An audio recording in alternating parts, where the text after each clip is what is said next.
যুক্তরাষ্ট্রকে শায়েস্তা করার জন্য এখন মাটির নিচের যে বাংকার আছে সেখান থেকে ইরান একের পর এক তাদের যে মিসাইলগুলো আছে এবং ব্যালিস্টিক মিসাইলগুলো আছে সেই ব্যালিস্টিক মিসাইলগুলোকে নিয়ে আসতেছে এবং এগুলো দিয়ে প্রস্তুত করতেছে এবং এগুলোকে প্রিপেয়ার করতেছে যাতে করে যুক্তরাষ্ট্রের উপর খুব দ্রুত এবং খুব শক্তিশালীভাবে একটা আঘাত আনতে পারে।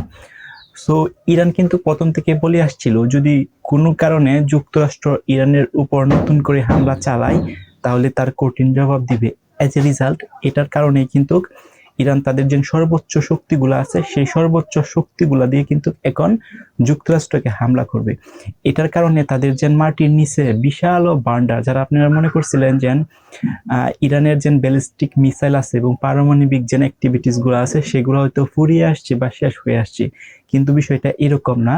এরকম অনেক স্থাপনা আছে যেখানে হচ্ছে মাটির নিচে মানে হিউজ অফ অ্যামাউন্ট মিসাইল, যেটাকে বলি আমরা অত্যাধুনিক যে মিসাইল ব্যালিস্টিক মিসাইল, সেই রকম অত্যাধুনিক ব্যালিস্টিক মিসাইল কিন্তু মাটির নিচে ওরা স্টোর করে রাখছে।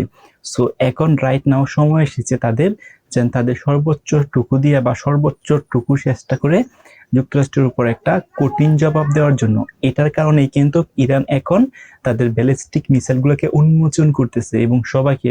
সো দেখেন, ইরান কিন্তু প্রথম যে সময় যুদ্ধ কন্টিনিউ করছিল তখন তাদের কি পরিমাণ মিসাইল আছে, কি পরিমাণ ব্যালিস্টিক মিসাইল আছে, কি পরিমাণ পারমাণবিক বোমা আছে সেগুলো কিন্তু গণমাধ্যম বলেন বা কাউকে কিন্তু এই নিউজগুলো কিন্তু দিচ্ছিল না। কিন্তু এখন কিন্তু প্রকাশ্যে তাদের যে ব্যালিস্টিক মিসাইল গুলো আছে, তাদের যে পারমাণবিক শক্তিগুলো আছে সেগুলো কিন্তু প্রকাশ্যে উন্মোচন করতেছে এবং একের পর এক শক্তি কিন্তু প্রদর্শন করতেছে।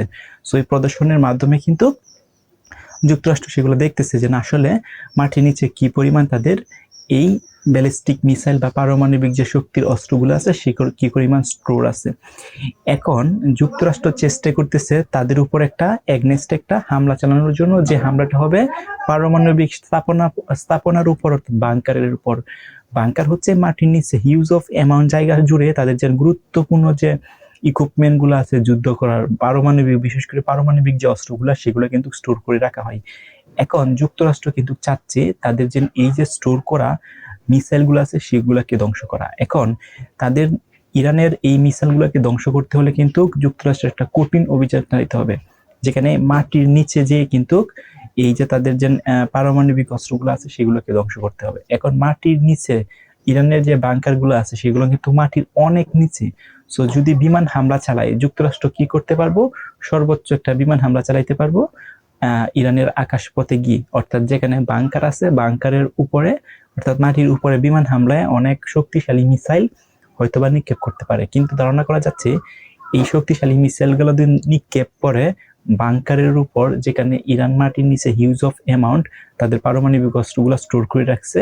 কিন্তু যুক্তরাষ্ট্র যদি বিমান হামলা চালায় এই যে বাংকারের উপরে, যদি মানে একের পর এক তাদের যে শক্তিশালী যত ব্যালিস্টিক মিসাইল থাকুক না কেন যদি হামলা চালায়, তাহলে ইরানের যে মাটির নিচে যে স্টোর করা আছে ব্যালিস্টিক মিসাইল গুলা সেগুলার চুল পরিমাণ ক্ষতি করতে পারবে না, কারণ সেগুলা মাটির নিচে অনেক অনেক মাটির নিচে কিন্তু স্টোর করে রাখা আছে।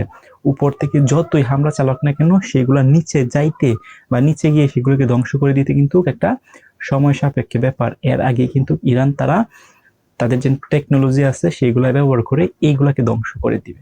সো ইরান কিন্তু এখন চমক দেখাচ্ছে, তাদের যে শক্তিশালী মিসাইল গুলো আছে সেগুলা উন্মোচন